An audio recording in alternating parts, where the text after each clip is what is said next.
Hello guys, welcome to my channel. Today we are going to see how to fix Wuthering Waves login problem. One guy commented that my account is auto logging out when I am leaving the game and beginning screen every time comes up. Here is a quick fix for that guys. The problem is after closing the game completely and the next time you open the game it always asking you to log in. A simple solution that fix the problem. Whenever you want to close the game you need to close by using this method guys. Just press in keyboard Windows key and right click on the Wuthering Wave and select close window.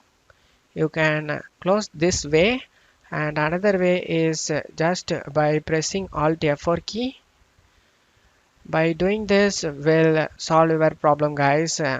After this you won't need to log in every time you start the game. I hope this video helped you guys. If the video helped you, don't forget to leave a like guys. You can also subscribe me and support me guys. Thank you.